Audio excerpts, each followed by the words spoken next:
11 po. Hindi 1. 11. Ayan. Pakibasa na po natin. 1, 2, 3, fire.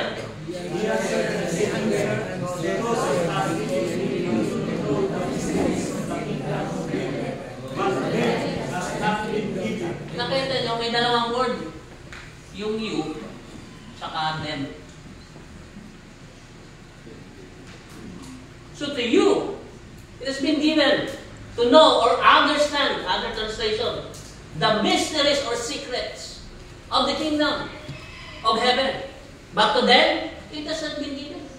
So dito ibinigay sa you, sa them hindi. Bakit? Ano yung speaks about? The disciple. Okay? And this speaks about the crowd or the many. Ang disciple, ito yung few.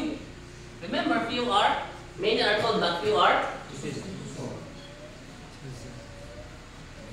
So kung interpretation lang, to you, ay as Islam. Amen. So, kaya nga sabi kanina, God is a detailed God. God of details. So, detalyado. Specific God. Ang sinasabi niyang you, the true disciple.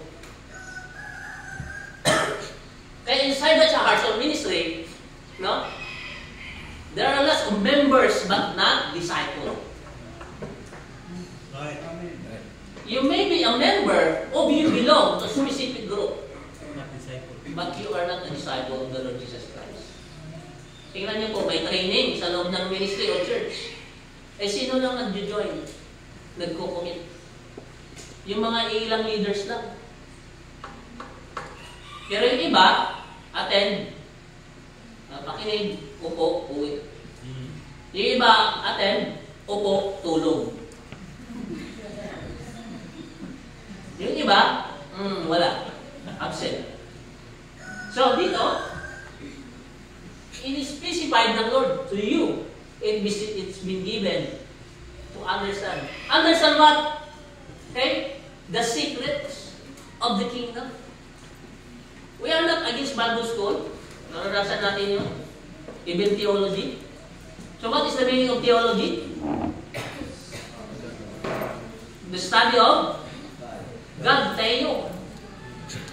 Okay? Logi, logos. Word. So the study of the word, or in short, the study of God. Question. Can you study God?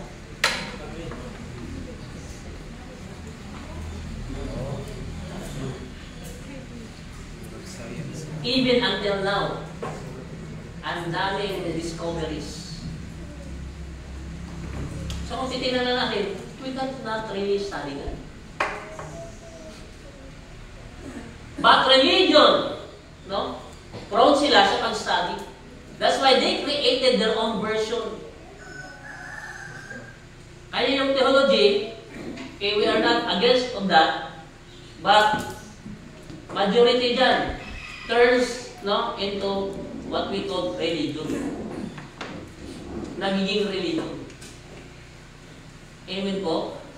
Kaya yung word na religious, it's not only for religious people or religion. It is also being applied to those Christian, no, who has this what we call religious mindset.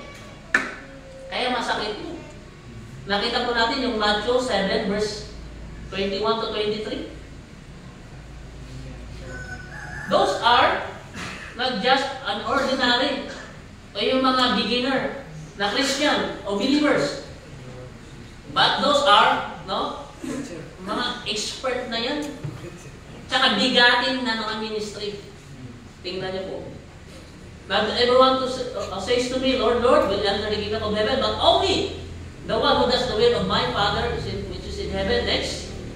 Okay? Many will say to me on that day, Lord, Lord, no, did we not prophesy in your name? In your name drive out demons, and in your name perform many miracles? Those are yung mga sikat na ministry bigatin. Hindi ba basta? Tingnan nyo. Balik tayo doon. Backward yan. Lord, we will not prophesy in your name. Ano yun? Prophetic ministry.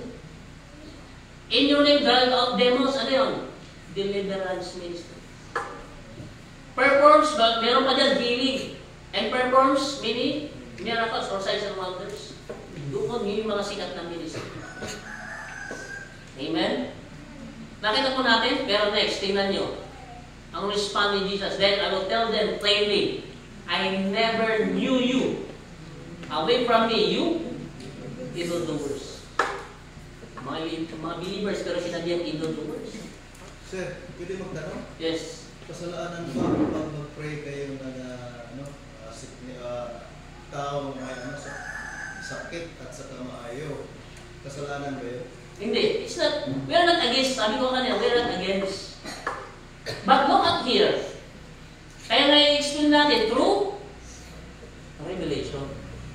So, hindi po yung kasalanan. Sabi kanina, hindi tayo agad sa kanta, sa prayer.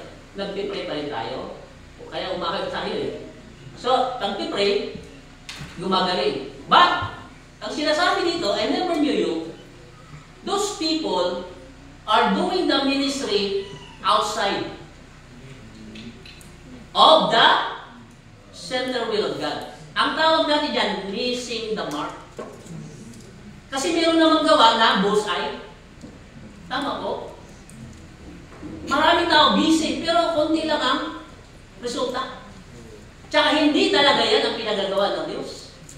That's why, even though they are believers, ang conclusion nila, ang remark ni Jesus dahil, I never knew you. Ang I never knew you, hindi dahil hindi sila kilala. Ang I never knew you, it connotes, no? Since the beginning of time, you are not in the alignment of what God wanted you to do. Kasi minsan, mayroon lang self-proclaimed na, na leaders. Sila-sila lang. At tinawag ako ni Lord kahit sila-sila lang. Yung sinasabi dito na context. Amen po? So meaning, Tiger. Kung may tanong na masama ba, mali ba, o sayo ba mag-ampo sa masakiton? So sayo ka ba ang hindi ka mag-ampo sa masakiton? Parang break no? Okay. Gusto ko eh. Okay.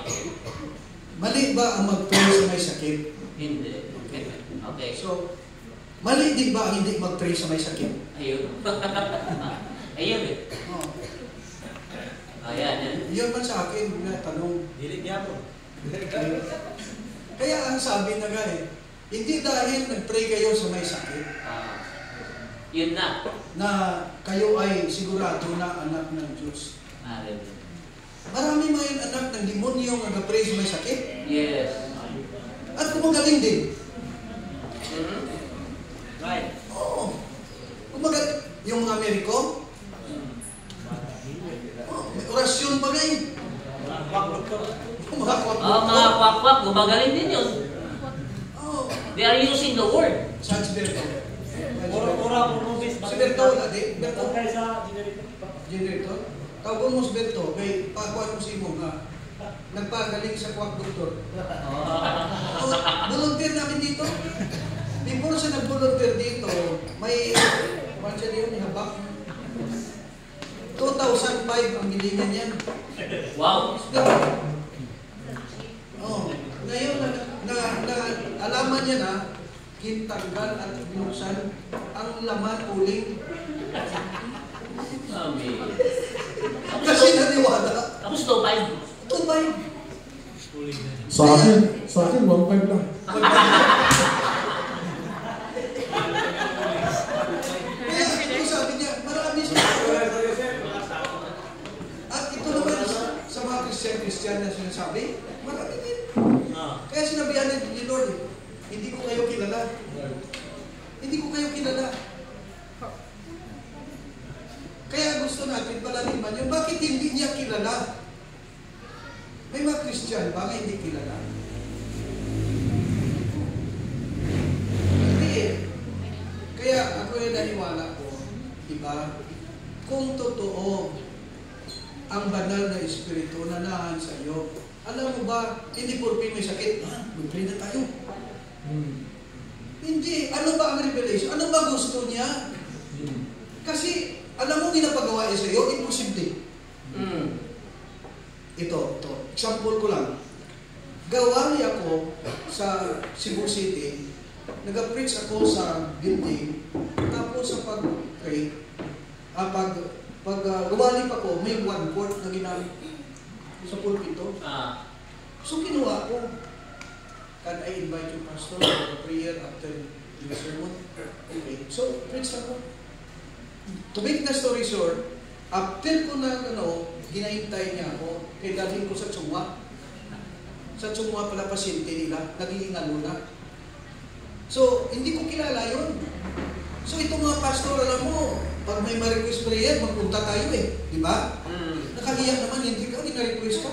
So, kinuha ko elders ko, punta tayo hospital. Nagpunta na kami doon. Ngayon, pasok kami, private room. Private room, gina-oxygen. Tapos, kahingalo.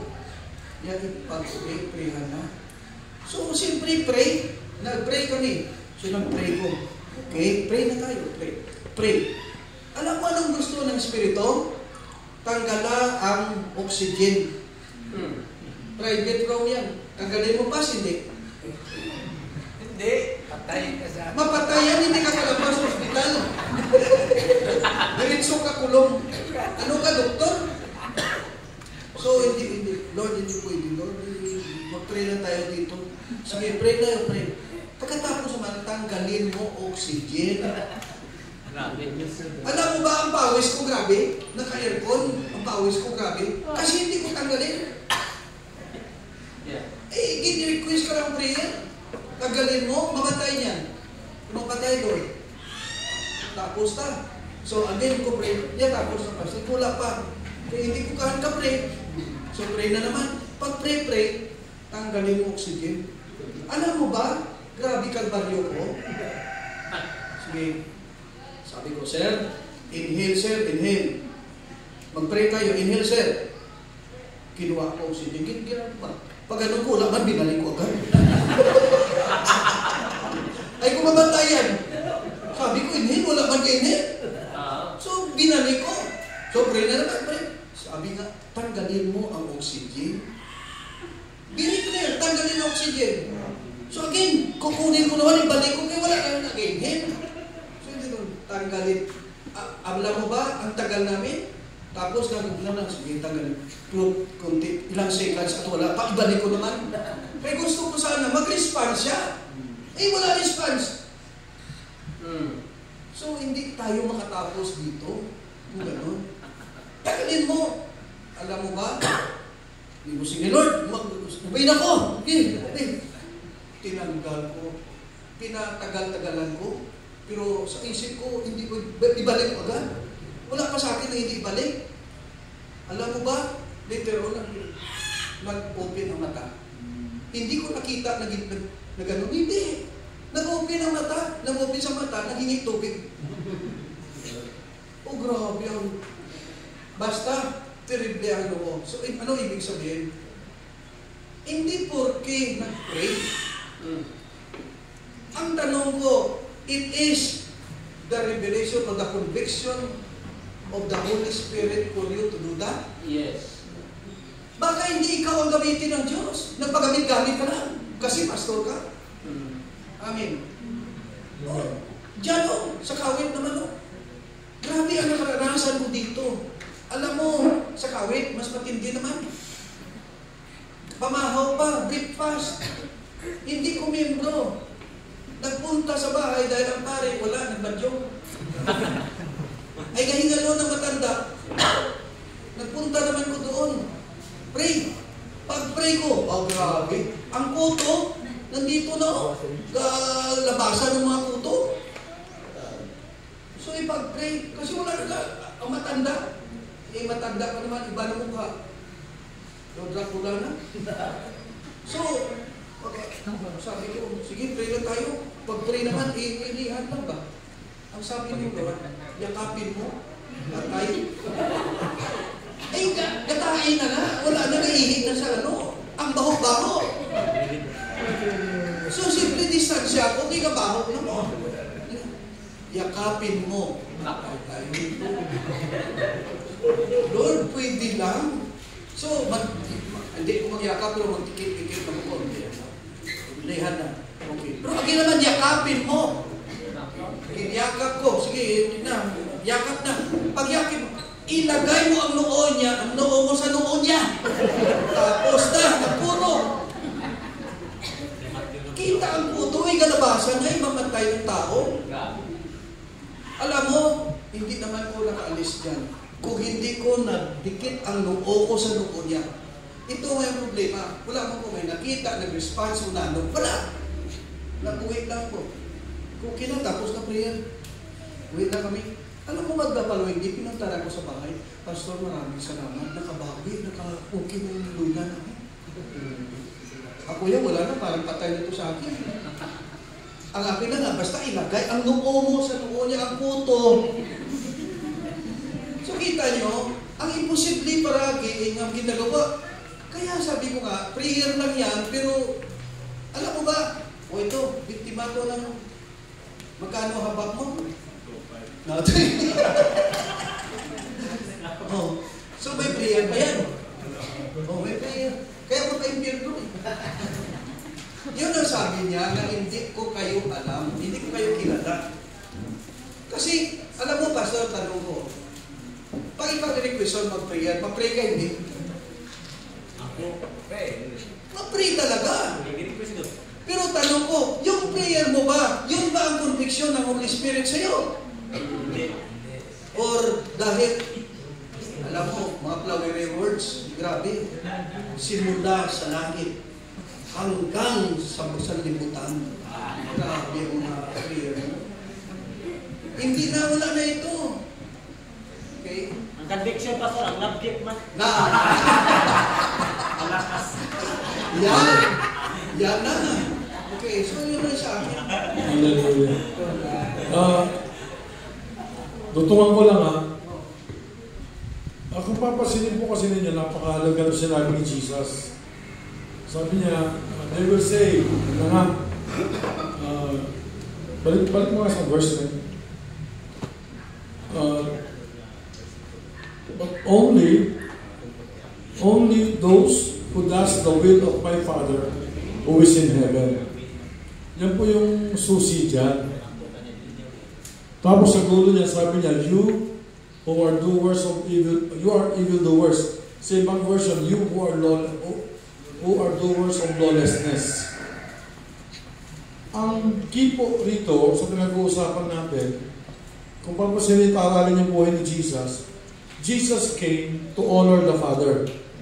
He came to show the Father that God is the Father.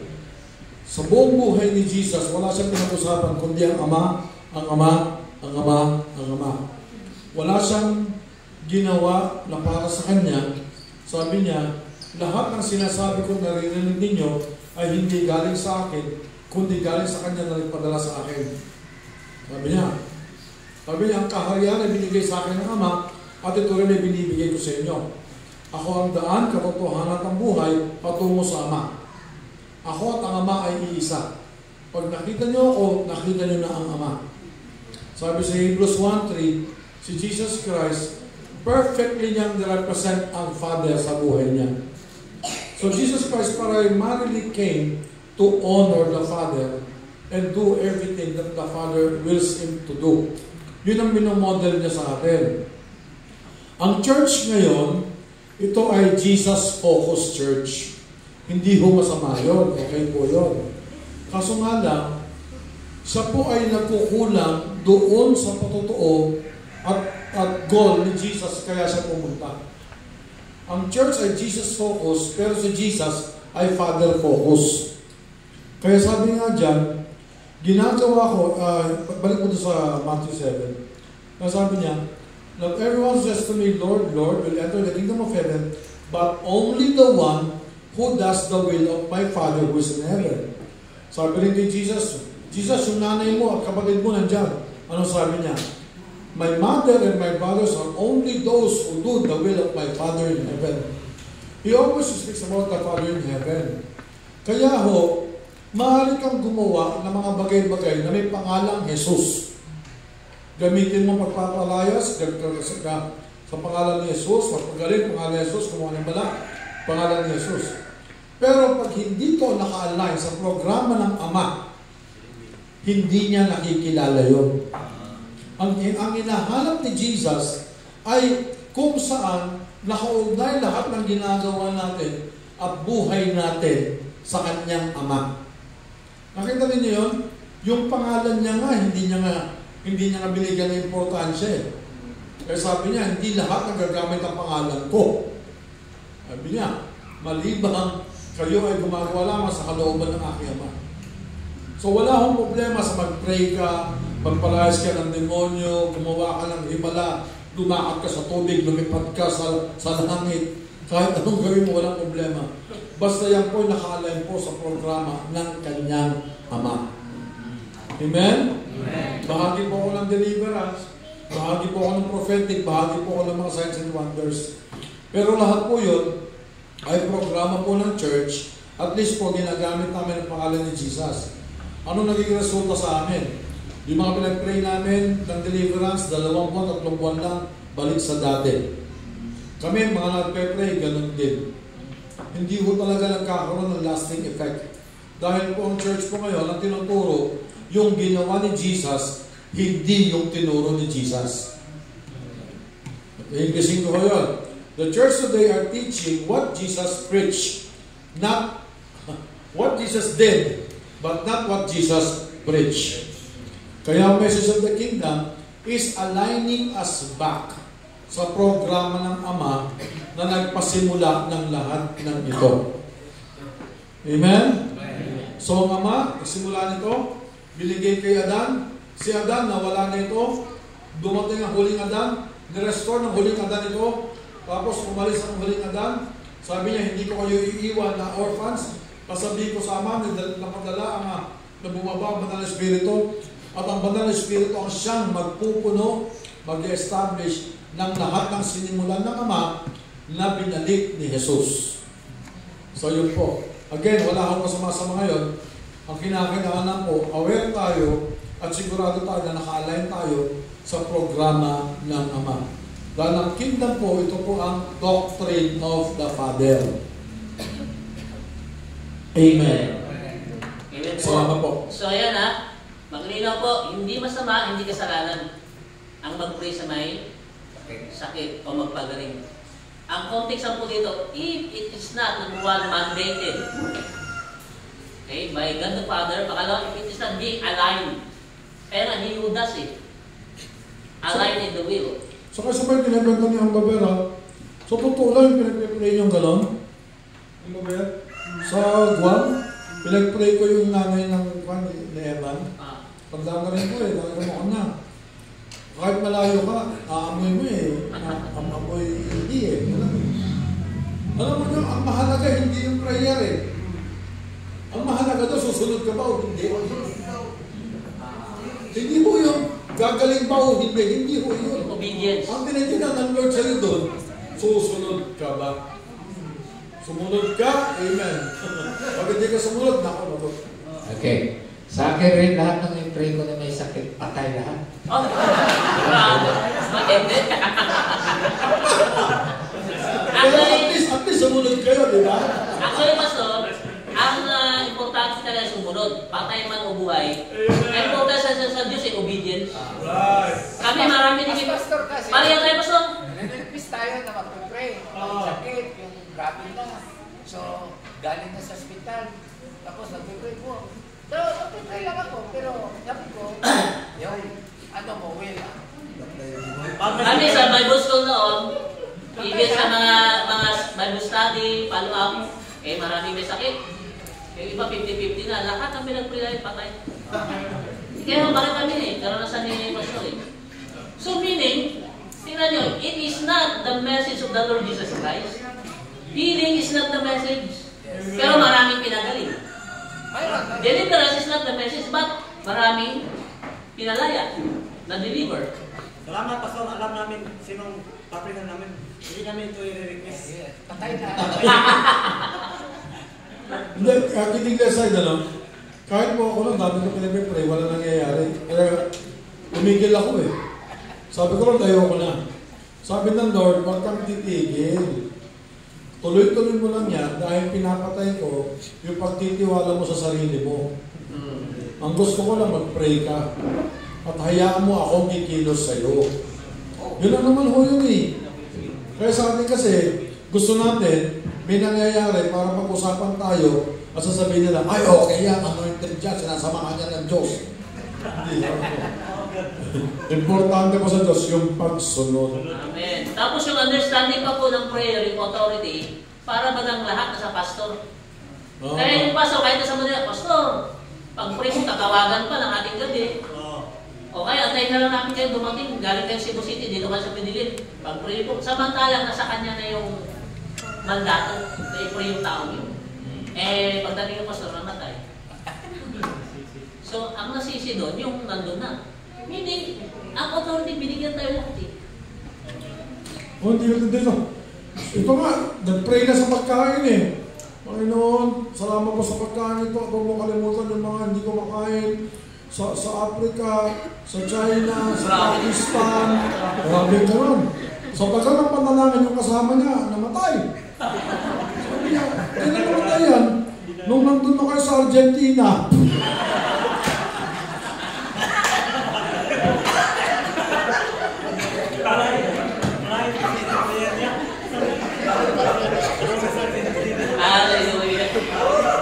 So, marami pa po yun. Kailan? Hindi natin makuha ngayon sa isang salmo lang. Kaya mayroong proseso. Lahat ng mga na-challenge, pag nag-undergo po kayo ng discipleship, sa repeat series pa lang, ang dami na natin makuha, matutunan. Amen po. Ngayon, pwede natin sagutin lahat ng tanong, kaya lang na na yung oras. So ngayon, ipa natin ang Galatians 1:12. Ang pinag-usapan natin na the nature upon receiving and understanding. Kasi hindi natin makukuha ito sa interpretation. Sabi ko kanina, can we study God? Then why there is theology? Isaiah 66 verse 1, gaano kalaki si Lord? Sabi niya, heaven is my throne and the earth is my will is the house you built for me. So ilan yung height ni Jesus ng Panginoon? Si Goliath, 9'4 ang height noon. Ang Panginoon, ibig sabihin, hindi mo susukat, hindi mo pag-aaralan. Kaya sabi ni Paul dito, Galatians 1:12, okay, Galatians 1:12, sabi niya, I did not receive it from any man, nor it was taught of me, or I was taught about it. Rather, I received it by revelation from the Lord Jesus Christ. Maganda ibang translation, I received it directly. Direct revelation of the Lord Jesus Christ. Nakuha niya yan, yung pinorso niya, hinado niya yung mga disciples. Okay, sa road to Damascus.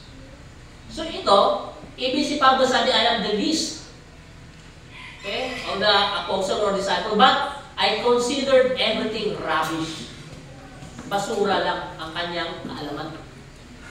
Kaya dito, ang revelation, hindi ito makukuha sa matalino ka, magaling ka, aral ka, hindi po makukuha yun. Tingnan niyo po ang John chapter 5, verse 39 to 40.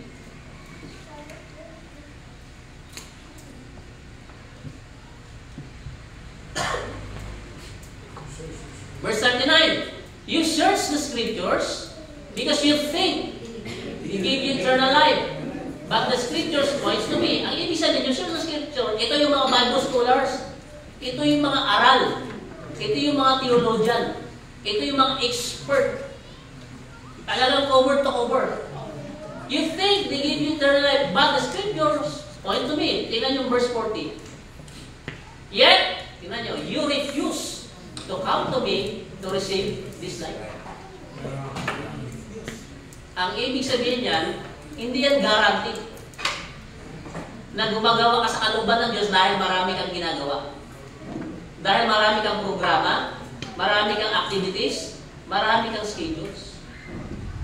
Sa assignment nga sa pagkatawag natin di ba, nagkakaroon na ng discrimination dahil yung ibang pastor, ibang leader, ibang tao, marami sa kanya nag-i-invite. Ibig sabihin, marami siya mga appointment. Eh yung isa, wala man lang nag-invite. So, what does it mean? Hindi siya sinasamahan ni Lord?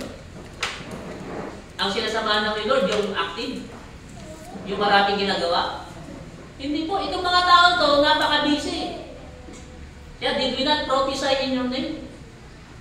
Diba, cast out demons, matitinding ministry yun. Pero tingnan nyo ang remark ni Jesus. So yung sinabi, never knew yun. Number one, no, some are not mandated. Pero ginagawa pa rin nila. Number two, some are not aligned to the will of God. Number three, some are not recognized. And some are not authorized. Amen. Iba pag authorized ka, mandated ka, naka-aligned ka, recognized ka. Yung pinag-uusapan namin sila, sa Ludok nila, Tatay Bersan doon, walang gagawin kung hindi ipinaalam sa leader. Honoring po kasi yun. Honoring, respect, submission, obedience. So, same dito. Marami tayong, kasi experience natin lahat yung ginagawa sa ministry doon para hindi naman talaga naka-align sa Lord. At hindi pinagagawa ni Lord sa atin. Ang daming instances o situation eh. Like, kahit na may kapitbahay ka na may sakit, hanggat walang signal sa Holy Spirit na ipag-pray mo, anong ginagawa natin? Ipag-pray dahil may sakit. Hindi dahil may narinig tayo sa Diyos. Iyon pala, ibang kinakausap ni Lord na tao na mag-pray sa tao yun. Yun yung sinasabi kanina ni Tatay Dad. So marami sa ministry na ginagawa natin na sa ganang atin lang. Ito yung context niya na I never knew you. Because yung mga ginagawa natin, hindi naka-align. Pero sabi niya, He only who does the will of, yun pong pinaka-context. Amen? So hindi masamang mag-pray, kumanta, umawit, basta naka-align. At may gusig lang ng Holy Spirit. Palakpakan natin ang Panginoon. Sabi po, I got this direct revelation. Si Pablo, grabe. First hand ang signal, signal niya. No, direct revelation. No? I did not. Sabi niya, I received my message from no human source. Walang nagturo sa kanya. Hindi niya pinag-aral. But I received it by direct, ganda ng verse NLT, revelation from the Lord Jesus Christ. That's why it turns upside down sa buhay ni Paul. Dati-rati, ang umihira sa kanya yung sarili niyang vision. Ibinulag siya ni Lord. Binulag ng 3 days. Tinanggal ni Lord ang kanyang, anong tinanggal sa kanya? So ito rin yung gusto tanggalin ni Lord sa atin. Ano itong S? Sama ng loob. Ano itong I? Inggit. Ayan, no? Itong G, galit. Itong H, hinanakit. Ito, tampururo. Patampuhin. Nakita nyo? Andyan lahat sa iyo eh. Sa atin eh. Yes. Sino pa may sama ng loob dito? Ano yung sama ng loob sa English? Sama ng loob, bitterness. Yung inggit. Envious. Yung galit. Hatred. Hinanakit. Resentment. Yung tampururot, sensitive. Kaya hanggat nasa iyo ba yan, tatanggalin ni Lord yan. So that the sight, the vision of the Lord will be yours. Papalitan niyo ng Lord ng kanyang? Amen. Ng kanyang sight. Burahin mo.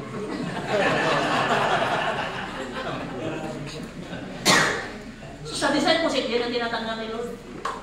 Hanggang ngayon, meron ka pang sama ng loob. Let it go. Let it go. Let it go.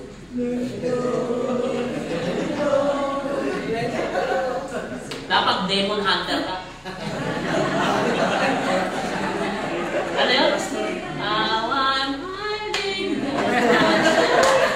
Demon hunter. Demon, ano yun eh? Character eh. Character traits eh.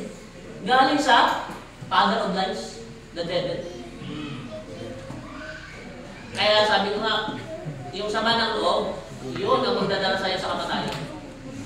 Kasi ang sama ng loob, laki yung side na yan, yan ang nagdudulot ng sakit sa katawan. Letter S, yung stress. Susunod pa. Amen? So, ano na yan? Yung inggit, ba't ka mainggit? You are authentically unique. Kakaiba ka.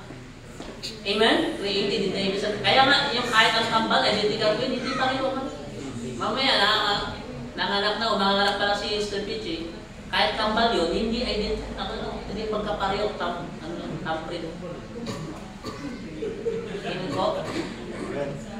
So meaning, unique ka. Ang assignment, ang purpose ng Lord, ikaw lang at ikaw lang makagawa. Wala nang iba. Kaya nga, you are rare. Authentic. No, rare, endangered species. Malapit sa pag-ubos. Oo, kasi pag nawala, wala nang gagawa sa assignment. Yung iba naman ang assignment nila. Amen? Kasi sarili mong teritoryo yun. Ang balay kahayag, wala nang makakagawa dito. Makakagawa mo yung iba, pero iba naman. Kasi ito, nakasign kay Tatay Derby. Nanay Lucy. Amen? Sa karyan, walang gaya-gaya. Amen? Each one of us is a unique. Okay? Yan ha. Eh dito nga sa message natin, tapos sa amin na aral, Bible school o ano mga seminar, pag nag-message kami ng Sunday, Lunes pa lang nag-prepare na kami hanggang Saturday na sermon. Ang uso nun, yellow pad. Naalala niyo po yellow pad? O kaya notebook? Nakakalimang yellow pad kami, back to back, puno yan. Pag preach, hindi nasusunod. Pero dito ngayon, because of the revelation, wellspring of life, living water. Sabi niya, out of thy belly, out of thy stomach shall flow rivers of living water. That speaks about the Holy Spirit. Speaks about the unlimited revelation. Amen. Pero yung mga secret ang i-reveal yan. Kaya nga secret eh. It cannot be understand and you cannot get it by mere studying of it. Amen? Kaya you cannot understand and learn and study revelation without, no? It is being revealed to you personally by the Holy Spirit. Kaya noon hindi namin maintindihan yung I do not know you. Akala namin yan, number one, unbelievers. Kasi nakalagay doon, gumagawa ng kasamaan eh. Lawlessness. So unbeliever yan. Kasi ang concept ng religious mindset natin, believer ay banal, di ba, perfect, parang hindi nakakasala. Pero nung tinignan, believer pala ito. Bakit? Prophesying eh. Nag-preach. Oh. Sino nagpapalayas ng demonyo? Hindi naman alam ng unbeliever yun.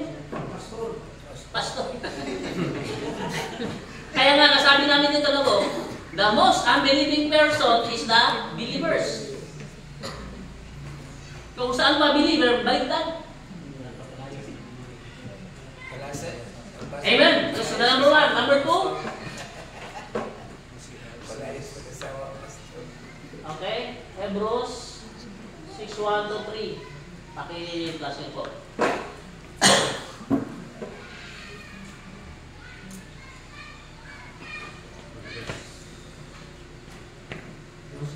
So, progressive or progression. There is progression. Basa nga po natin. 1-3 go sa English. Therefore,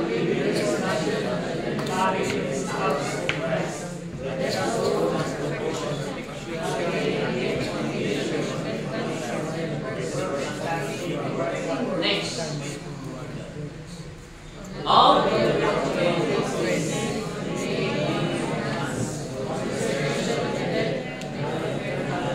last. Balik tayo doon sa una. So, sa ibang translation, let us leave the elementary teaching or doctrines of Christ. Let us go on unto maturity. So, perfection means maturity. Not laying again the foundation of repentance. So, kanina, nasabi natin, No, there are two kinds of repentance. All we know is only one. Ang repentance that we have before, when we are having a religious mindset, is asking forgiveness of every sins we are committing. Tama po? Tapos pag repent, ibig sabihin nagkasala, kung may kasalanan. Kaya ang tawag dyan sa una dyan, yung worldly sorrow, kasi nasabi sa Corinthians,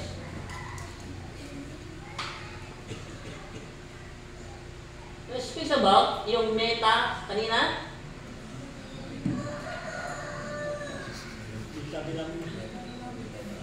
Metamilamia o melamia. Okay? Meta means change. Ito, sorrow or sorrowful or pitiful. So the worldly sorrow is a religious kind of repentance. Tingnan niyo yung mga religious people. No, repent now, tomorrow repeat. Kaya holy lang, banal lang pagdating ng Sunday. Nag-repeat eh.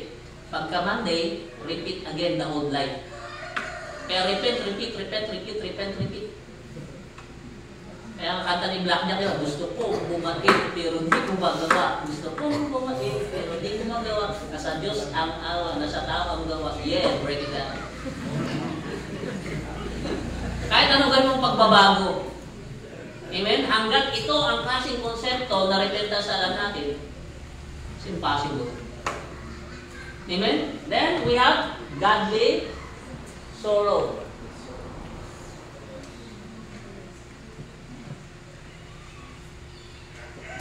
So yung godly sorrow, meta din siya, pero noya or noyo. So pwedeng neta ko yan. So this is transformation and this is mind. Romans 12 verse 2. Be transformed by the renewing of the mind. So yun yung klaseng repentance ng mga believers. Kasi hindi naman alam ng unbelievers yan. Ang dapat sa unbeliever is metamilamia, asking forgiveness. But by the time, in the course of time, pag ang-disciples sila natuluan, they will learn the real kind of repentance. Ang repentance ng believers, it's not a kind of repentance na you're going to hell. No, hindi. It is changing the way you think. Example, hindi ka na ba nagkakamali ng pagdidesisyon ngayon? Hindi ka na ba nagkakasala ngayon? Nagkakamali pa rin, nagkakasala pa rin, pero hindi na katulad noon na habitual. I guess. May progression, may pagbabago. Sabi mo, kung ilang taong ka ng Kristiyano, tapos wala ka ng pagbabago, eh dito ka pa rin. Amen? Religious kind of repentance. Itong religious kind of repentance, it is a sin that leads to death. Itong godly sorrow, minoya, it is sin that does not, sabi ng John, no? 5:14-16, does not lead to death. Ibig sabihin ng leading to death, you are missing the mark. You are disconnecting yourself from the source. Pero yung does not lead to death, yes, you commit mistake, you have sinned sometimes, but you change the way you think. No? Bumalik ka. Doon nga sa original eh. From glory to glory. By the grace of God. Kaya ngayon, ang focus mo, hindi na kasalanan. Ang focus mo ay righteousness. Kaya nga sabi ng Matthew 6:33, di ba? But seek first the kingdom of God and His righteousness ang focus niya. Kaya ngayon sa discipleship, ang focus natin is transformation. Know how to live righteously in the sight of God. So example na yun, number 1 pa lang yan ng elementary. Until na pinag-uusapan salvation, forgiveness, parang ilang taon na yung tao sa church. So ang kingdom message is, ito level up po ito. Kaya ang tawag na namin dito mapalad yung mga ngayon nakakuinig. Nag-undergo ng discipleship kasi ito, tinatawag natin masteral. Sabi mo, hindi ka nag-Bible school pero nag-masteral ka. Bakit masteral? Because it came from the master's teaching. Sino yung master? Jesus Christ. Hallelujah. Palakpakan natin ang So marami pa yan. Even the eternal judgment. So only part of the elementary doctrines of flesh. Imagine. Eternal judgment. Ano ngayon ang mga masteral na mga religious system o people? Yung end time, rapture, second coming. Talagang mabigat na sa kanila yun, mga judgment. Eternal judgment niya, elementary doctrines lang. About YouTube, sir? Basic. Sa elementary siya. Kasi yung foundational yun eh. Foundational. Wala namang kasama. Kasi ito, ang anim dyan, anim yung elementary teaching. Number 1, tingnan natin. Pagdalang natin ng repentance. Pangalawa, faith. Next. Faith. Ano sunod? Laying on of hands o baptism. Tapos laying on of hands, resurrection, and eternal judgment. Anim. So dito, halimbawa sa repentance, andyan na lahat napapaloob yung reconciliation, restoration, salvation, sanctification, andyan po lahat. Pagdating naman sa faith, anong klaseng faith ang gusto mo? Di ba? Mayroong by faith, in faith, through faith. Di ba? So ang lagi, nanatili sila sa by faith. Ang ibig sabihin ng by faith, laging umaasa. Pero when you are in faith, ibig sabihin, you walk your faith. You are walking in your faith. Yung by faith kayo, you are relying and dependent upon God to do something, which is not wrong.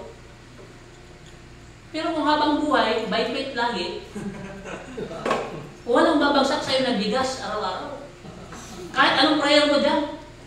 Di ba, nag-pray ka, kahit prayer meeting pa yan eh. Kahit buong araw tayo, subukan natin. Mag-pray tayo dito hanggang gabi. May babagsak na bigas, ulam, wala.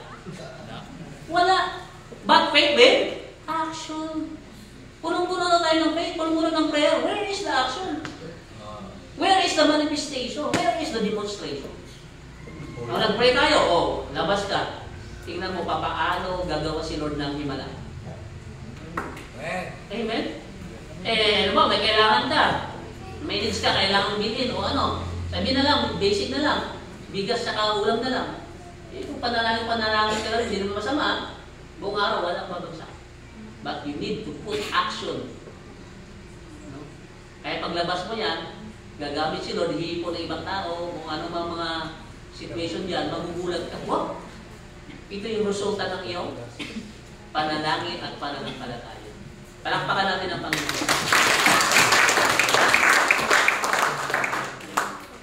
Okay, number 3. So, ito yung guidance natin ha. It must come upon the personal revelation. Ang religion, no, they are part of interpretation. Ang interpretation, it is based on their preconceived ideas. May sarili ng kanya-kanyang system of beliefs or programs. But the revelation, tingnan niyo po, wala kayong kapira. It is God revealing Himself to you personally. Kaya iba yung nag-message ka, nag-preach ka, na inaral mo sa sarili mong idea. Ay, itong maganda to. Bagay ko sa kanya. Perfect. Pero iba yung mayroong conviction na ngungusap mo ulit. Ni-reveal sa'yo, wala kang kaya. Kaya ang revelation, it is God's revelation to you personally. Amen? Amen. Kaya ngayon, wala na kaming 5 yellow pad paper. Kasi your life becomes the message. Yung buhay mo, yung experience mo, lalo yung transformation, message mo na yun. Okay. Kaya nga, as a testimony, di ba? Matthew 24 verse 14, and this gospel of the kingdom shall be preached throughout the world as a testimony to the nations in the age. So there will be no true or real testimony without being transformed by the message. Wala kang imimensahe kung hindi mo naranasan sa personal. Do you think kaya nila i-preach si Tatay Gar yung blessing? yung demonstration, manifestation ng kingdom kung hindi nila naranasan?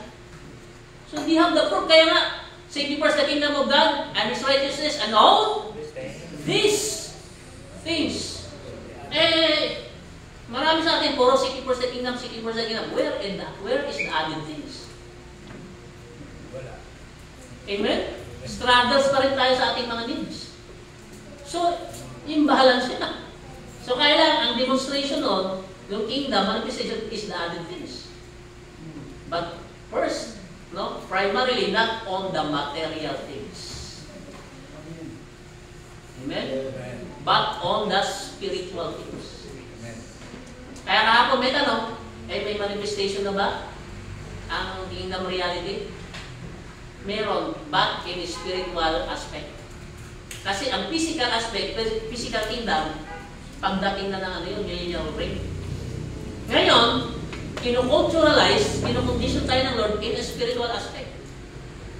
How to have this kind of lifestyle inside the kingdom of God. Kasi pag hindi yung kultura natin, pag dumating na yung literal kingdom, you cannot afford to live inside the kingdom. Bakit iba ang kultura mo? Kaya kung sinabi mong born again, wow, it's the very lifestyle or culture of the kingdom that you need to live in your everyday life. Amen po? Pero kung sabihin mo lang Kristyano, no, ayaw mo yung buhay born again, hindi ka rin magtatagal. Ikaw din ang give up, aayaw. Kasi hindi mo kaya yung kultura. Kaya ngayon, kinu-culturalize tayo ng Diyos, grabe ang transformation, in-establish niya tayo sa pundasyon ng kanyang kaharian para pagdating ng physical reality o real kingdom, ang kultura natin kaharian na ng Diyos. Amen po? Amen. Ngayon, kung sa maliit pa lang na bagay, hindi mo na kaya, papaano pa sa darating na panahon? That's why, ang establishment, ang development ng kingdom of God ay sa atin. Kaya nga, di ba? Sabi daw, don't you know that the kingdom of God is within you? Paano nagkasya doon? Why? Because it is spiritual. Amen? Palakpakan natin ang Panginoon. Revelation, progression. Ibig sabihin, grabe ang progression dito. Paangat ng paangat. Ngayon, narinig ito sa sunod na pagbalik namin o kung sino man, iba na naman. Kasi progression progressive. Amen. So, ganun din sa buhay, productive. Okay? Naging progressive ang buhay natin. Okay, last but not the least.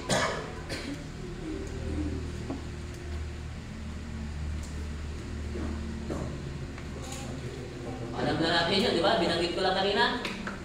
Matthew 24 verse. So, revelatory, progressive, conclusive, or conclusion. So meaning this message, no, is the one who will bring, okay, the end time to its end. Kaya nangyayari ngayon, it's not the end of the end, but this is the beginning of the end. Amen po? Simula pa lang yan, yung rumors of war, yung labanan, kung ano-ano mga famine, grabing lindol, is a sign.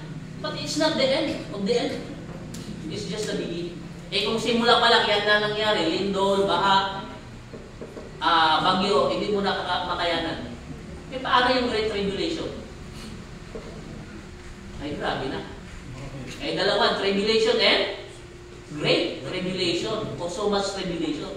Ang tribulation ngayon, ito yun, nawalan ka, okay, may problema ka, tribulation lang yun, may problema ka, kawalan sa pera, whatever, may sakit ka, pero ang Great Tribulation, kapatid, yun yung sinasabi sa Bible na, no, gusto mo nang mamatay, gusto mo nang tabunan ng lupa, no, tukoy ng bundok, dahil sa matinding hirap at pasakit. Pero wala pa tayo doon. Grabe ngayon. Nasa sagana pa tayo ngayon. Kumakain tayo ng salad, ng pagkain ng ever, ayan na naman, ng tinapay, maruya. May kape pa. Hindi Great Tribulation Great Abundance. Amen? Parang yung mga Israelites, Nasa Goshen sila. Grabe yung famine, grabe yung crisis. Pero grabe, they are living in the abundance of Goshen. Oh, right. So ganun si Lord. Kahit bumabagyo, nakita niyo po, walang nagugutom. Ang pagkain natin parang normal na araw lang. So, on closing, meaning this is the only message that will bring the end time to its end. And the end shall come. So, anong klaseng end yun? Kaya, is it the end of the world? It is the end of the earth? The end speaks about, it's the end of the rule and reign of the kingdom of darkness.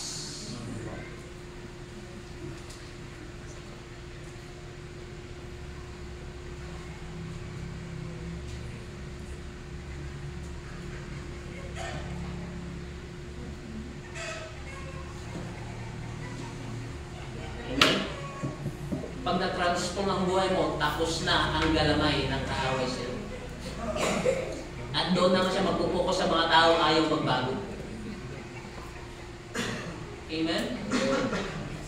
Of course.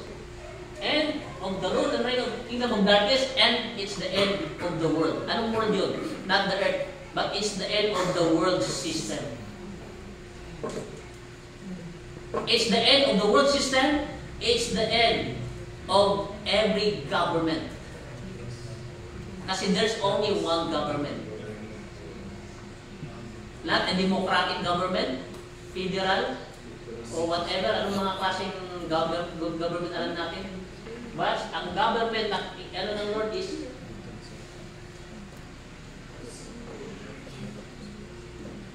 theocratic. Theocracy.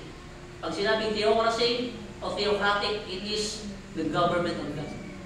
God's government, one and only ultimate government. Kaya pagdating ng Revelations 11:15 ba? Paki-flash na po. Baka baligtad eh.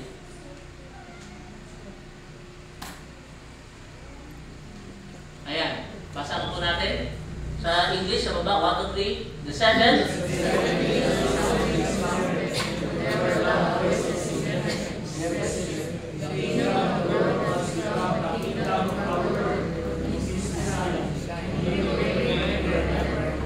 Messiah or Christ. The kingdom of this world becomes the kingdom of our Lord and of His Christ, and He shall reign forever and ever. Nakita niyo po, ang reigning ng the Lord Jesus Christ is on this earth and forever. Kaya makita natin dito, pag sinabing the kingdoms of this world, lahat ng systems, lahat ng governments, kaya nga every knee shall bow, every tongue confess that Jesus Christ is. Ang ibig sabihin niya, lahat ng gobyerno, lahat ng bansa ay luluhod. Ibig sabihin, must be under subjection to the one and only, okay, ultimate government, and that is the government of God. Ngayon, grabe ang gulo sa gobyerno. Pero hinayaan na ng Lord. Nakita mo, ang structure niya, triangle. So this is religion or other governments. And this is the kingdom of God. Nakita niyo dito, malapad, maluwag sa baba.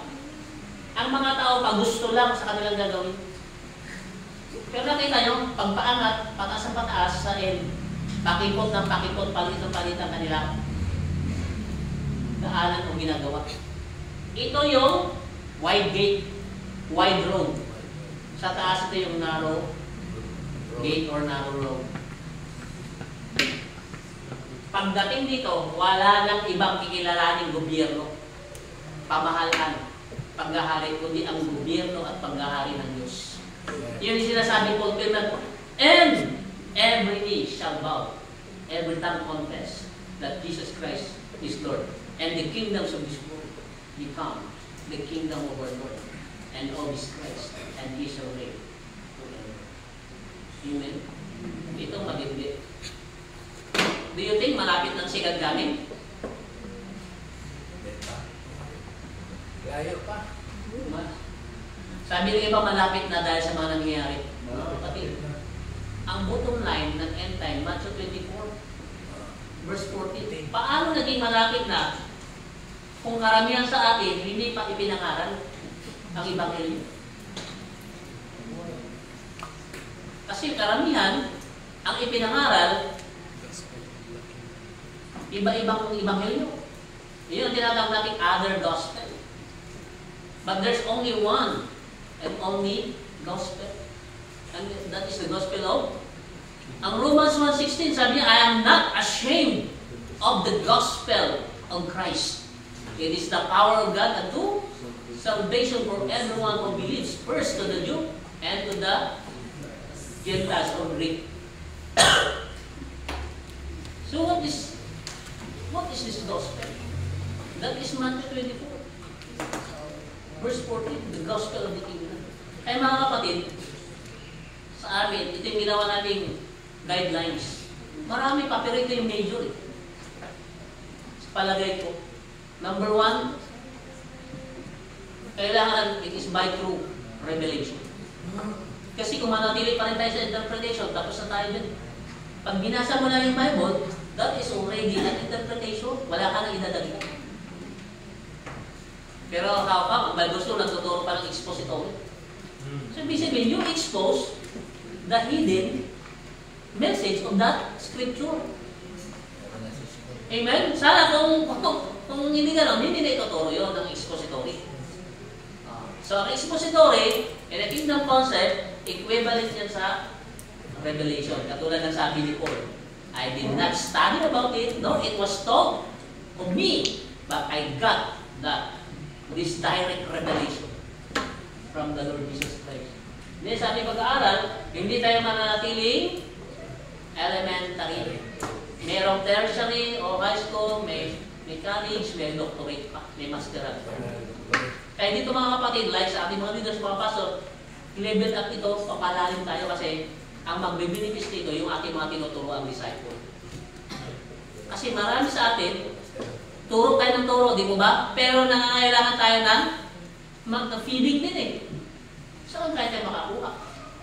Wala naman nag-mentor o nag-coach sa atin. By this time, wow, grabe elevation dito mga kapatid. Next sa amin, di ba? Aral kami sa mga elementary teaching, pero pagdating dito, parang ngayon lang namin narinig. At yung sasay, inaral namin, inintindi, at i-review ng Holy Spirit, wow, ganito pala.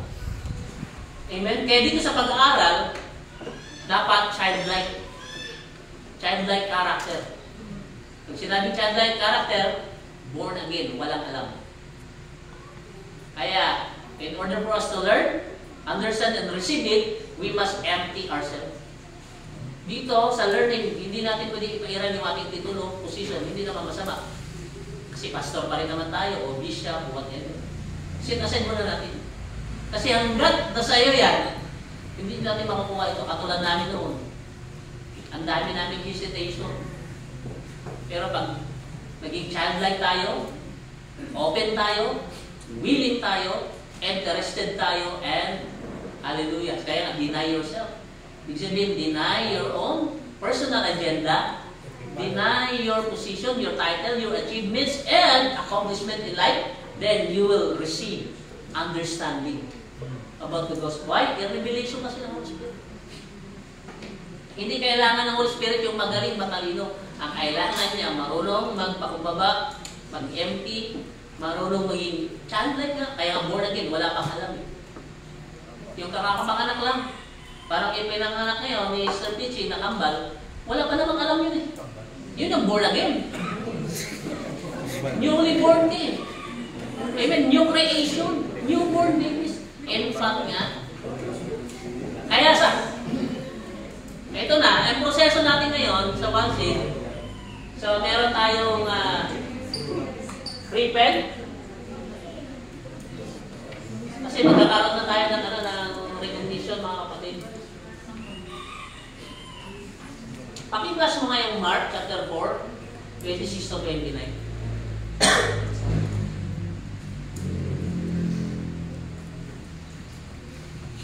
So there's so much more, no, to learn with this kingdom message. Kaya lang, dandahan lang. Hindi natin makuha lahat yun. Okay? They also said, this is what the kingdom of God is like. A man scatters, okay, seed on the ground. Okay? Ang una,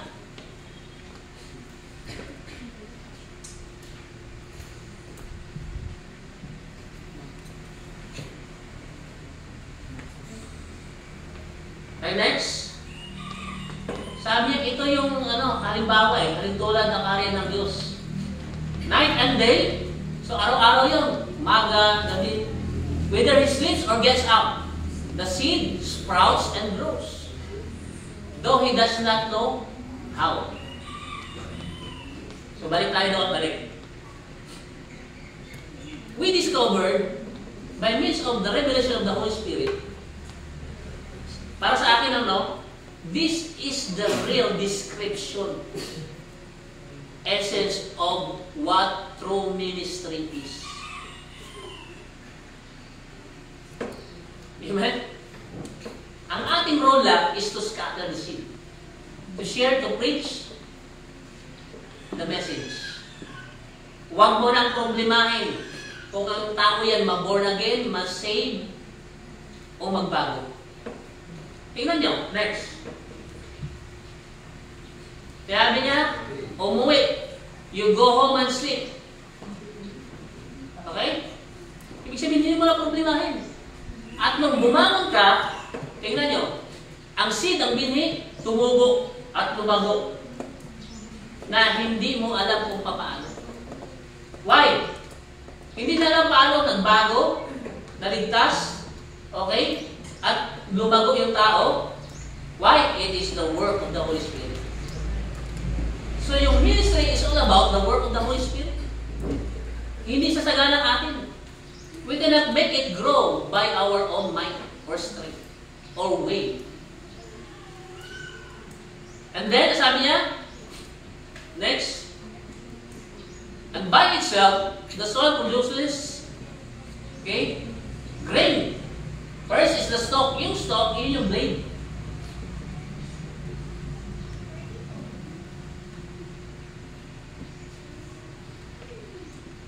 Okay? So, yung blade na yan, ito yung lupa, tumupo yan, mayroong lumabas na pwedeng 3 o 5. Ganun po ang nangyari yan. Yun yung blade. At ito yung believers. Ang tawag namin dyan, believership. Kaya dito, inilagay namin yung repent na series. Amen. So remember, ito ay progressive, ladderized discipleship system. Ito yung first ever ito sa history ng Pilipinas na nagkaroon ng ladderized kind of discipleship. Kasi ang discipleship, ano lang siya general. Pag nag-disciple, leadership, at ang leader, isang pan lang. Amen? Ano ang goal? Para maging leaders, para maging workers. O yung iba, para maging missionaries. Okay, next. Pagkatapos ng stock, obey then the number 2, the head. So, ang head niya ngayon, ito na siya. So, ito yung blade. Nagkaroon na ng yung shell, yung bunga, tawag ko, pero wala pang laman. Ito na yung second phase. Believers, from believers to discipleship. So, believership, discipleship. Kaya sabi dito, ang principle dyan, revelation, maybe you are a member of a specific ministry, but you are not a disciple. Maraming gano'n, ayaw magpa-disciple. Member lang. So kung member lang, ang mindset mo, hanggang dyan ka na lang. Okay? Nagsimula ka sa Christianity mo, sa pagiging believer as a believer. And then, you die as a believer. Amen? Akala mo yun na. So, kailangan mayroong progression. Mayroong pag-angat. Para yung baby, hindi habang buhay, nakahiga o gumagapang. Darating yung time siya ay magsimulang maglakad. Darating yung time siya magsimulang kumain na ng sarili niya. Okay? Sarili na magluto o mag-aral siya na mismo sa sarili. Hanggang magbibinaha yan. May sarili ng mundo, may sarili ng lahat. Hanggang pag nag-mature yan, may isip niya, oy, gusto ko nang magkaroon ng sarili pamilya. Settle for life. Pero ang gina, mapalad itong mga youth ngayon dahil meron kayong guidance. No, na magpakadalubhasa mo na, hindi maunad mo na ang buhay kasi madali ang mag-asawa. Kasi sabi ko nga, kung noon lang namin nalaman itong message ito, hanggang ngayon di ba ako nag-asawa?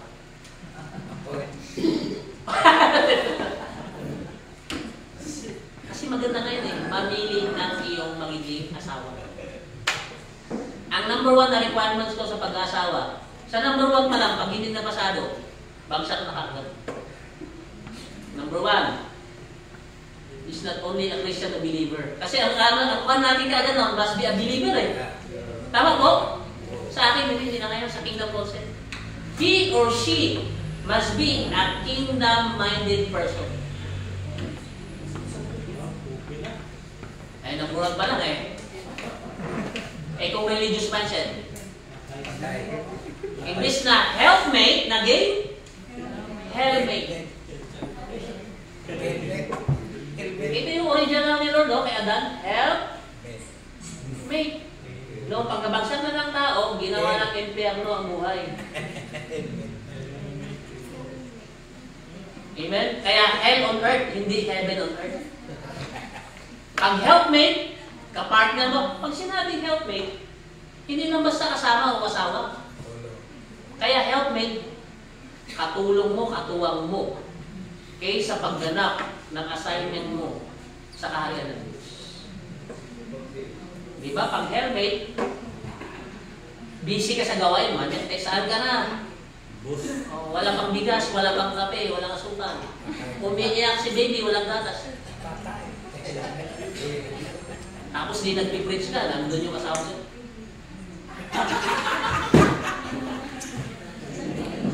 Helpmate yun. Amen. So, yung pastor naman, discouraged na. Backslide na lang. Kasi walang support eh. Ang number 1 supporter mo yung wife mo. Pag sumuporta na yung wife, wala nang imposibleng susuporta sa'yo. Amen. Amen? Pero kahit suportado ka ng member ng ibang tao, may sponsor ka ba, pero pag yung isang wife mo hindi sumuporta, bagsak na. Amen? Kaya ngayon mapalad ng mga bata. Pero sa atin, may mga ilan, it's not yet too late. Hindi pa ulit lahat. Bakit? We are not yet, di ba, doing our assignment. But we are beginning to do the assignment. Simula pa lang. Amen? Si Moses niya eh. Anong edad niya nagawa ang kanyang assignment o mission? 80 years old. 40 years sa Egypt as a prince. But he exchanged the glory of Egypt to the glory of God in the wilderness. Grabe. Prinsipe, si Moses sa Egypt. Pero nung tinawag siya ng Lord, ang training niya sa wilderness, he exchanged the glory of Egypt to the glory of God in the wilderness. Amen? Hindi na. Para pang laman. Next is, next. After the head is grain or full kernel. Yung ibang version, grain, no? Grain in the head. So yung grain in the head, ito na ngayon yun.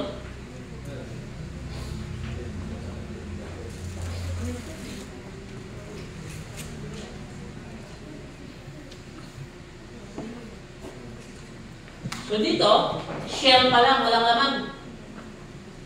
Dito, dito, ang shell, grain in the head, inside the head.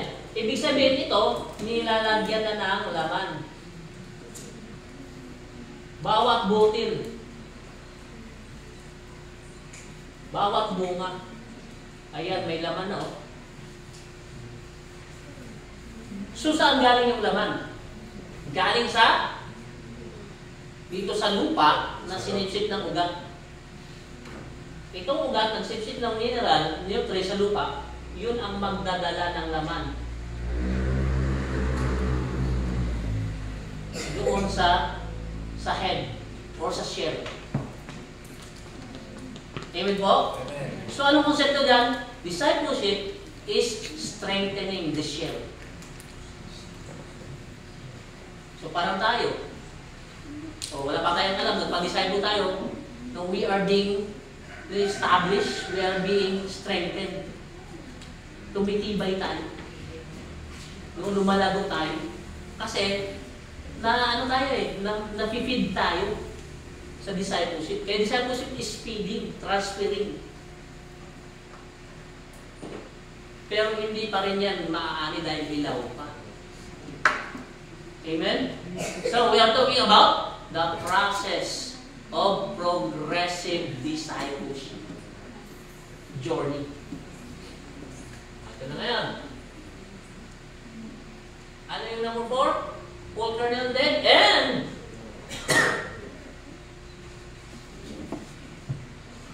so, believership, pangalawang manual, ngayon mamaya kakasid ng pangalawang manual itong mga nag-undergo dito. So, sa believership, written series. Sa discipleship is restore. So, kompleto tayo dyan, mga kapatid, ha? We have the restore series. And then the grain in the head, this is the sonship. So, from believership, discipleship, to sonship. Paliwanag natin na. So, anong series to? Restore, ito yung retrain.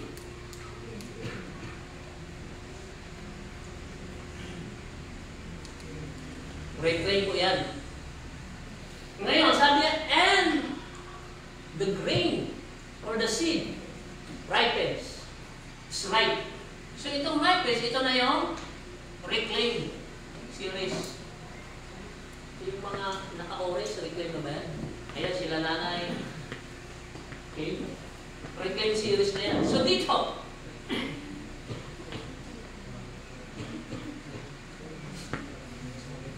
so, yung bunga, hinog na. Kaya pag nakita niyo yung rice field, malalaman mo pagka hinog na. Bakit? Yellow gold na. Golden yellow yung kanyang kulay. Hinog na. Ibig sabihin, no? Ready for. So, ayan, ibang-apat na series na yan. So, dito, umusbong pa lang, beginner to, yung creation. Kaka-born again lang, walang laman na, hindi hydrocephalus. Yung malaking ulo. Hydrocephalic believers, hindi rin big-footed Christian. Malaki ng paa, suwing mo yun. Si Sarian ang labas mo. E sumunod, nung nagpa-disciple na, okay, lumabas ito, yung head, or yung shell, na paglalagyan noong laman. So sa discipleship, no, you are a learner, no, marami kang bang dapat malalaman, mapag-aaralan. Pagdating dito, grain in the head, nilalagyan na ngayon. Okay? Natitrain ka na ngayon, marami ka nang natutunan na didiscovery. Then the next is, darating yung panahon, okay, itong reclaim speaks about maturity. Kaya from being sonship to becoming a matured sons. Kasi yung mga sons, mga anak, kailangan mag-mature. Kasi marami dyan immature. Kita mo, katanda-tanda na, may edad na, isip bata pa rin. Yeah, so, Immaturity tawag niya. Kailangan mag-mature. Kaya nga, comes to, sabi niya, let us leave the elementary teachings of Christ and go on unto maturity or perfection. Hindi habang buhay eh. Di ba? Anak ka lang na naglalaro dyan. Ngayon, kailangan mong mature. Kaya dito, maturity speaks about hinog na, ripens. Nakita niyo yung series natin? Ganda. This is what they call revelatory. Hindi ito inaral sa Bible School. O, sino sa atin sa Bible School itinuro ito? Wala. Kasi sa ating foundation eh. Exegesis, iyan ang inaral natin nun. Homiletics, Old and New Testament survey, yun ang inaral natin. Pero ito wala. Why? Revelatory. So, guidelines number 1 yun. Bakit progression? It progresses eh. Believers, oh. So dito, ikaw ay babes in Christ, sabi ng Bible, or infant. Infant ang status mo dito. Baby. May maraming naburay, malaki na yung ulo. Hindi baby yun. Baby na bulag yun. Tsaka bonjing. Malaki na, umiinom pa rin ng supon. Sa supon umiinom, di ba? Bonjing tawag doon. Hindi mo malaki ka na, supon pa rin na. Dapat, ano yun, coffee, naman. Babes in Christ dito, you become now child. Lumaki ka na. Babes or infants, child na. Ibig sabihin, umagapang simula ka ng maglakad. Nakita niyo mo? Yung growth. The same with our spirituality. And then dito, ikaw ay young adult na. Bibinata ka na. Amen? So dito, you become mature, you become now an adult or adolescent. Nakita niyo po yung ang spiritual growth parallel sa physical growth. Kung may growth sa physical, same with the spiritual. Last but not the least, sabi niya, the grain is ripe. He puts the sickle to it because the harvest has come. Ito na ngayon. Ito na yung harvest. So the harvest is, ito yung reproduce series.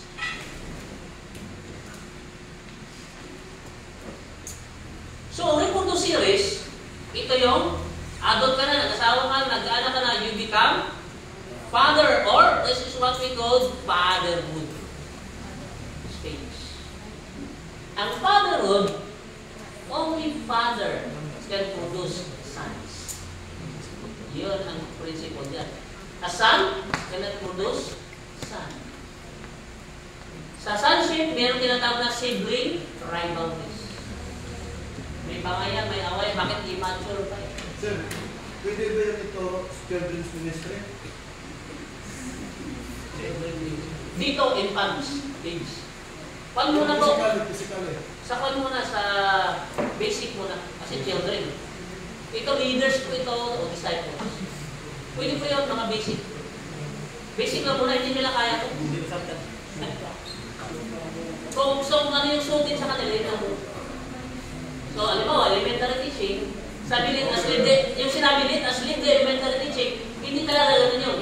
Ang ibig sabihin yun, mag-move up tayo sa maturity. Pero yung kailangan ng elementary teaching, doon ang application mo. Alam mo, yung salvation, di ba nila alam? Okay, yung growth. Ay, okay. Sabi ba? Meron ba? Mahirap yun, Pastor Noy. Ang bata pa na kuno na.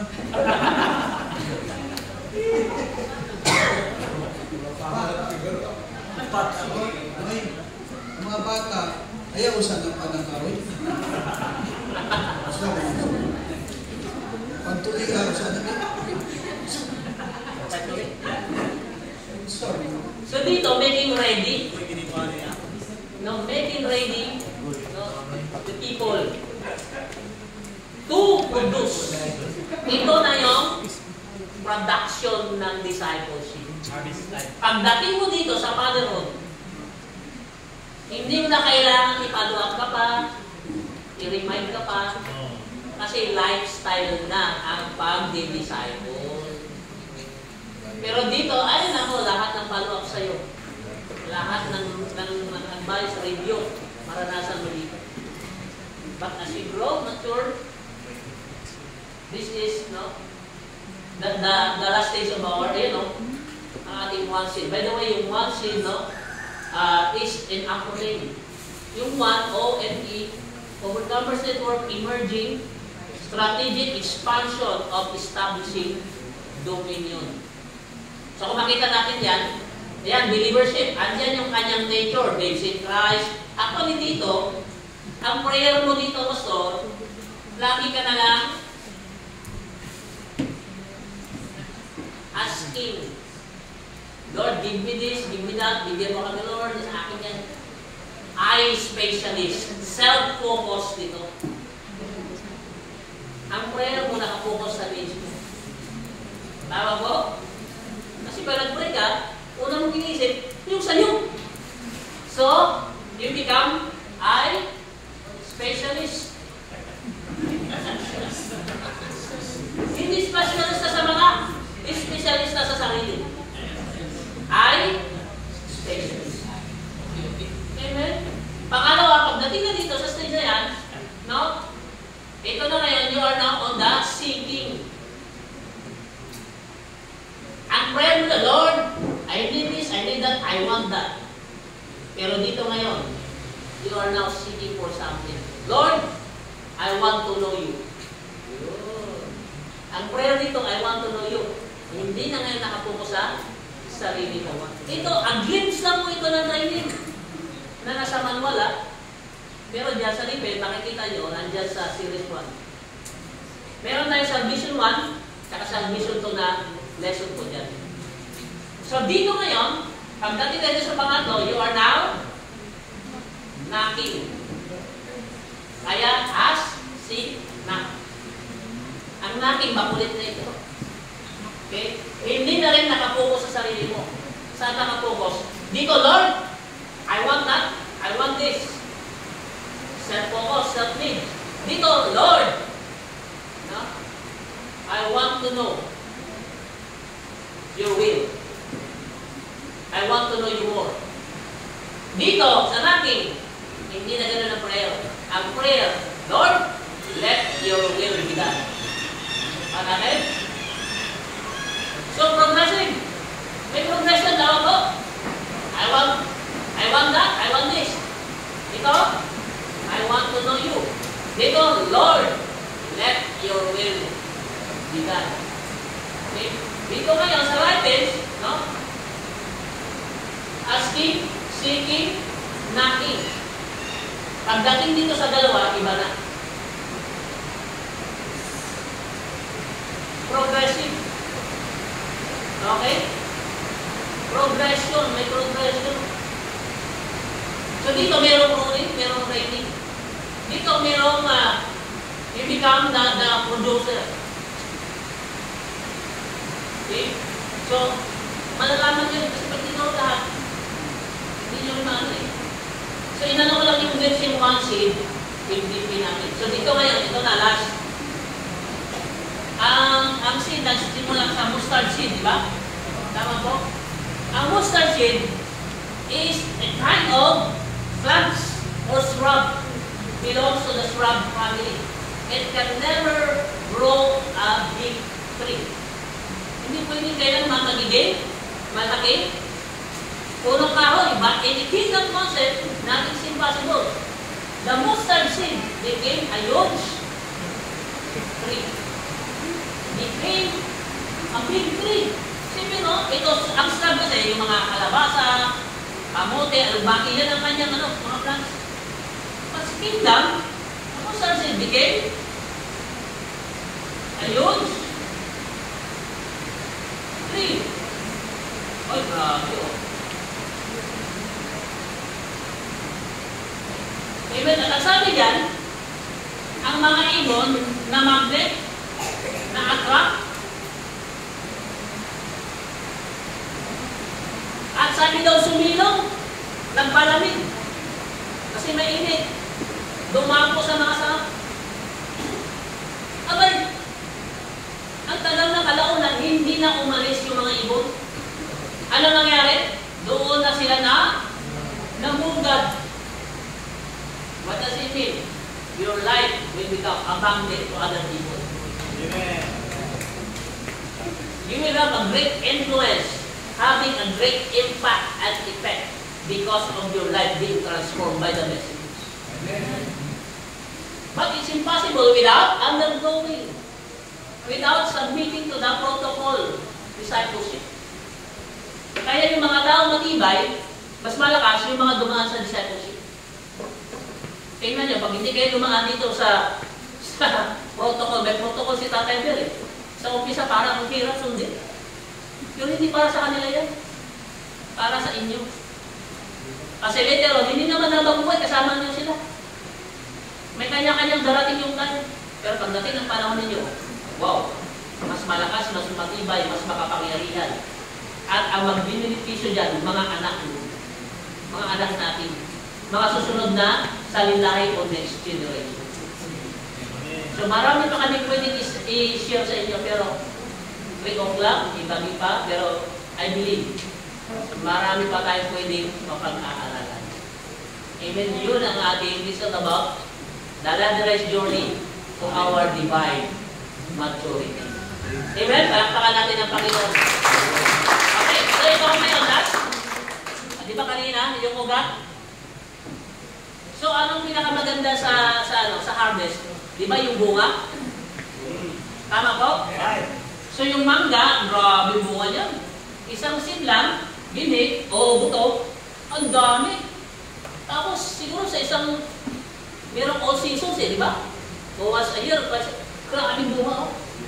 Pero maraming nabighani sa bunga. Tingnan nyo may bilhin. The essence of the harvest is not on the fruits. But the essence of the harvest is on the roots. Roots speaks about foundation. The fruit is only the result of your foundation. Amen? Pag walang roots, hindi lasting. Kaya na, sabi niya, you did not choose me, but I chose you to go and bear fruit that will last. Useless pang discipleship kung ang bunga natin temporary lang. Magiging lasting ang fruit natin pag ang tao na disciple na found sa tamang foundation, hindi magbabackslide, hindi madi-discourage, kundi ilalaban ang pangako ng Diyos sa kanyang buhay at shine, hallelujah.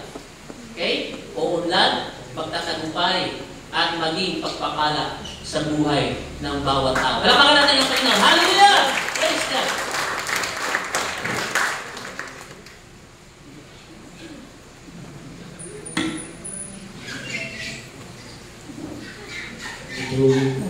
May preview na yung magandang drawing.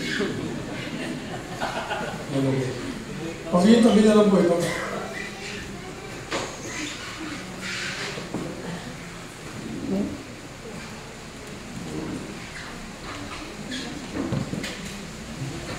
And then Lord, tayo po'y dadako sa awarding yung certificates. Patuwagan ko si Amber, so kasama Oliver, join with me.